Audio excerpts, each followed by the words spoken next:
ಚೀಲ ಇತ್ತು. ಅದಕ್ಕೆ ಬೆಂಕಿ ಕೊಡುವ ಪ್ಲಾಸ್ಟಿಕ್ ಎಲ್ಲ ಒಟ್ಟು ಮಾಡಂತ ಕೊಟ್ಟೆ. ಅದು ನಾ ಇಲ್ಲೇ ನಿಂತಿದ್ದೆ ಕೊಟ್ಟು ಯಾಕಂದ್ರೆ ಸ್ಫೋಟ ಆಗಿಬಿಡ್ತು. ಇದು ಇದು ಇತ್ತಲ್ಲ, ಇದು ಸ್ಫೋಟಿಂದ ಇದೆ ನೋಡಿರಿ. ಇದು ಪೀಸ್ ಹೌದು. ಅದು ಕಡೆಗೆ ಅಲ್ಲಿ ಉಂಟು ನಮ್ಮ ಮನೆಯಾಗ ಒಂದು 2-3 ಪೀಸ್ ಇದೆ. ಅದು ಬೊಮ್ಮ ಅಂತ ಹೇಳಿ ಬಾಂಬ್ ಹೊಡ್ದಂಗೆ ಆಯ್ತು ಅದು.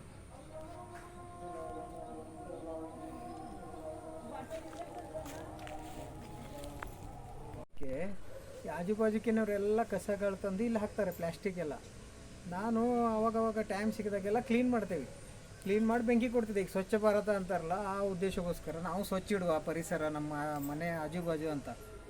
ಅದೇ ಮೊನ್ನೆ ಸಂಡೇ ರಜೆ ಇತ್ತು, ನಾನೆಲ್ಲ ಕ್ಲೀನ್ ಮಾಡ್ತಾಯಿದ್ದೆ. ಪ್ಲಾಸ್ಟಿಕ್ ಎಲ್ಲ ಸೇರಿಸಿ ಪ್ರತಿ ದಿವಸದಂಗೆ ವಾರದಂಗೆ ಕ್ಲೀನ್ ಮಾಡಿ ಬೆಂಕಿ ಹಾಕಿದ್ದೆ. ಕಡೆಗೆ ಇಲ್ಲಿ 2 ಚೀಲ ಯಾರೋ ಹಾಕೋಗಿದ್ರು ರಾತ್ರಿಗೆ, ಯಾವಾಗ ಹಾಕಿದ್ರೋ ಗೊತ್ತಿಲ್ಲ. ಅದರಲ್ಲಿ ಕೆಲವಷ್ಟು ಸ್ಪ್ರೇ ಬಾಟಲು ಇವೆಲ್ಲ ಇತ್ತು. ನನಗದು ಕಾಣಲಿಲ್ಲ. ಕೆಲವಷ್ಟು ಸಾಗೋನಿ ಪೀಸು ಇದೆಲ್ಲ ಇತ್ತು. ಇದು ಬೆಂಕಿ ಕೊಡುವ ಏನೋ ಕಸ ಹಾಕಿದ್ದಾರೆ ಮತ್ತು ಮುಟ್ಟೋದು ಬೇಡ ಹೇಳಿ ಹಂಗೆ ಬೆಂಕಿ ಕೊಟ್ಬಿಟ್ಟೆ. 5 ನಿಮಿಷದಲ್ಲಿ ಸ್ಫೋಟ ಆಗಿಬಿಡ್ತದೆ. ಸ್ಫೋಟ ಆಗಿದ್ದೆ, ಪೂರ್ತಿ ಕೈ ಮುಖ ಎಲ್ಲ ಬರ್ನ್ ಆಯಿತು. ನನಗೆ ಹಿಂಗೆ ತಿರುಗಿಬಿಟ್ಟೆ ನಾನು. ನಾವು ಹೇಳಿದ್ರೆ ಇದು ನಿಮ್ಮ ಅಪ್ಪನ ಮನೆ ಜಾಗ ಹಂಗೆ ಹಿಂಗೆ ಕೇಳ್ತಾರೆ ಜನ. ನಾವು ಅದ್ರ ಬಗ್ಗೆ ಎಲ್ಲ ಮತ್ತು ಅವ್ರ ಹತ್ರ ಜಗಳ ಮಾಡ್ಲಿಕ್ಕೆ ಹೋಗೋದಿಲ್ಲ.